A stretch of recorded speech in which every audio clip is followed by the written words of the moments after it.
हम लोग भूल गए हैं, ये बड़े दुख की बात है कि ये दादा दादी या नाना नानी ही होते हैं जो मानवीय संस्कृति को आगे ले जाते हैं। उनके पास समय होता है, उनके पास अनुभव होता है और उनके पास बच्चों के लिए प्रेम होता है। माता पिता के पास प्रेम तो है, लेकिन बच्चों के लिए समय नहीं है और वो अनुभव भी नहीं है और वो सोच भी नहीं है। और प्रकृति ने हमको बढ़ापा इसलिए दिया है कि हम पौत्रों के साथ मिलकर अपनी संस्कृति का प्रसार कर सकें, क्योंकि प्रकृति में कोई जानवर इतना नहीं सीख सकता जितना हम सीखते हैं। और यदि हमें सीखने की क्षमता दी है प्रकृति ने, तो सिखाने वाला भी चाहिए। वो सिखाने वाला दादा दादी नाना नानी ही होते हैं। ठीक है, बाद में बच्चे स्कूल जाते हैं, लेकिन नींव पहले पड़ जाना चाहिए। अच्छी नींव पड़ गई तो बच्चे का महल अच्छा बनेगा। ये हम भूल गए हैं। इसलिए आजकल हमारे घर में चाहे पश्चिम का प्रभाव मान लें, चाहे टीवी का प्रभाव मान लें, चाहे भोगवाद का प्रभाव मान लें, दादा दादी घर में नहीं है और अकेले न्यूक्लियर फैमिली बन गई है। और दुख की बात यह है कि माता भी काम पर जाती है, तो बच्चा घर में एक तरह से अकेला ही पड़ जाता है। जब वो बाहर है तो मित्रों के साथ है और घर में आया तो अकेला है। तो आजकल मैंने देखा, बच्चों से पूछा, उनके लिए मित्र सबसे ज़्यादा महत्वपूर्ण है। माता पिता से ज़्यादा महत्वपूर्ण आजकल बच्चों के लिए मित्र हो गए। एक तरह से अच्छा और एक तरह से ख़राब है। खैर, तो अब जब दादा दादी ने काम अपना छोड़ दिया है और जब इतना महत्वपूर्ण है, तो हम लोगों ने सोचा बैठ के कि क्या किया जाए। तो बहुत थोड़े में कहें आपसे हम, तो हमने दादा दादी का काम ले लिया है। हम वो कहानियाँ बच्चों को सुनाते हैं जिनसे बच्चों में संस्कार पड़ते हैं, जिनसे हमारी संस्कृति बच्चों को मानव बनाती है। तो ये काम, इसके लिए हमने एक संस्था स्थापित की है। आज का बच्चा टीवी देख देख कर अब वो कहानी पुराने ढंग से नहीं सुन सकता। उसका ध्यान बहुत तेज़ी से यहाँ वहाँ जाता है। उसको पकड़ने के लिए कहानी में रोमांच होना चाहिए, उत्साह होना चाहिए, उमंग होना चाहिए, मारपीट होना चाहिए, हिंसा होना चाहिए, वरना सीधी कहानी जा रही तो वो सुनने को तैयार नहीं है। इसलिए यदि दादा दादी आप कोशिश करेंगे तो आप असफल होंगे। वो तो मैंने कहानी सुनाने की एक नई विधा का आविष्कार किया है। इसमें बच्चों को न केवल मैं कहानी सुनाता हूँ, उनको प्रश्न करना सिखाता हूँ, उनको सोचना सिखाता हूँ। मैं उनसे प्रश्न करता हूँ, उनको सोचने के लिए मजबूर करता हूँ। बच्चे सोचना सीखते हैं, धीरे धीरे प्रश्न करना सीखते हैं। तो जानवरों में मनुष्य में एक और बड़ा अंतर यही है कि हम प्रश्न करते हैं और उससे आगे जाके सोचते हैं। तो मेरी कहानी में ये बात है कि हम बच्चों से मिलके बात करते रहते हैं, लगातार बात होती रहती है। स्कूलों में जो बच्चे होते हैं पढ़ लिख तो रहे हैं वो, लेकिन मैंने देखा है कि वास्तव में उनका विकास, मस्तिष्क का विकास इतना हुआ नहीं जितना उनका भौतिक शरीर का विकास हो गया है, क्योंकि आज की पढ़ाई में बहुत सारे दोष हैं। खैर, वो एक अलग बात हो गई। हमको स्कूल में जाने के लिए प्रिंसिपल का सबसे बड़ा सहयोग चाहिए होता है, उसके बिना हम वहाँ जा नहीं सकते। कई प्रिंसिपल तो इतने अच्छे हैं कि उन्होंने पूरी छूट दे दी है मुझे। मैं जिस वक्त भी जाऊँ, जिस कक्षा में भी जाऊँ, मैं जा सकता हूँ और बच्चे भी मेरा स्वागत करते हैं वहाँ।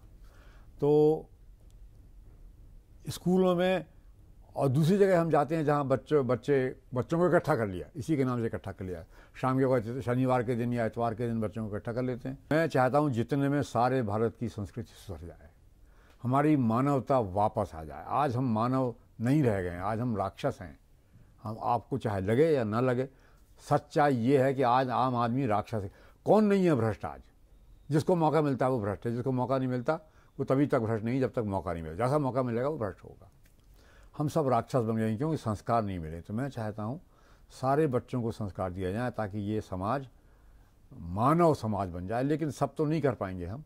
मैंने ये भी देखा है कि यदि हम 10% बच्चे भी कर लेंगे तो मेरा काम हो जाएगा। लेकिन 10% भारतवर्ष में बड़ी भारी संख्या है। हमारे 600 से करीब ज़िले हैं, उनमें तहसीलें हैं। तो मेरा विचार ये है कि यदि मैं 2000 शाखाएँ खोल लूँ अपने जीवन में, तो एक बुनियाद पड़ जाएगी, एक नींव पड़ जाएगी और ये काम फिर आगे बढ़ता रहेगा और हो जाएगा। एक शाखा खोलने के लिए मुझे कम से कम 3 स्वयंसेवक चाहिए। मुझे पैसे देकर कहानी सुनाने वाले नहीं चाहिए। मैंने करके देख लिया है।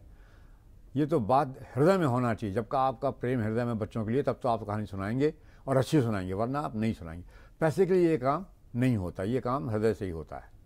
एक बात तो हमें स्वयंसेवक चाहिए 3 हर जगह, क्योंकि हमने यदि बच्चों को बोल दिया कि मैं शनिवार को 5 बजे आऊँगा, तो हम में से एक होना ही चाहिए वहाँ। यदि हम में से एक नहीं है तो बच्चा आना बंद कर देगा, क्योंकि उसके पास बहुत से काम है। आज बच्चे के ऊपर बहुत दबाव है आज, वो तो आ जाता है उसको, क्योंकि कहानी उसको खींचती है इसलिए आता है। ऐसे ऐसे हमारे पर एहसान करने नहीं आता है, वो उसको कहानी खींचती है, कहानी लाती है, वो आता है। हम नहीं रहेंगे तो फिर नहीं आएगा वो। तो इसलिए एक बात तो ये, कम से कम 3 समय हों, उसमें से एक हमेशा निश्चित रूप से मौजूद, 2 हों तो अच्छा रहता है। 2 इसलिए भी चाहिए कि हम पुस्तकालय भी दान में देते हैं। पुस्तकालय क्यों दान में देते हैं? आज पढ़ने लिखने की आदत छूट गई है। अच्छे अच्छे लोग नहीं पढ़ते हैं, डॉक्टर नहीं पढ़ता, जबकि विज्ञान ही तेजी से बढ़ रहा है। डॉक्टर नहीं पढ़ता, उसको आके तो मेडिकल रिप्रेजेंटेटिव बताता है कि देखो ये दवाई है, ये दो, ये दिया करो।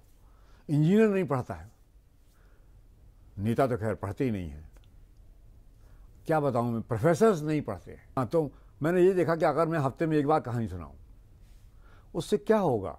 1% समय है, हफ्ते में एक बार हम कहानी सुनाते हैं। हमने बच्चे का 1 हफ्ते का 1% समय लिया है, उससे कितना प्रभाव पड़ेगा। लेकिन मैं कितना समय दे सकता हूँ, लोग कितने समय दे सकते हैं, ये बड़ी समस्या है। कई शाखाएं मेरी जहाँ हफ्ते में 6 दिन कहानी सुनाई जाती, बहुत अच्छी बात है, लेकिन सब लोग ऐसा नहीं कर सकते। तो मैंने सोचा कि अगर पढ़ें बच्चे कहानियाँ तो मेरा आधा काम तो हो जाएगा। इसलिए मैं एक पुस्तकालय दान में देता हूँ। उस पुस्तकालय में निर्भर करता है कितनी बड़ी शाखा है, 250 से लेकर 1000 तक पुस्तकें मैं देता हूँ। इसी में खर्चा मेरा जो होता है, बालिकास भारती का खर्चा, इसी पुस्तक। बाकी हम लोग सब लोग अपने खर्चे से सब जगह जाते हैं, अपने खर्चे।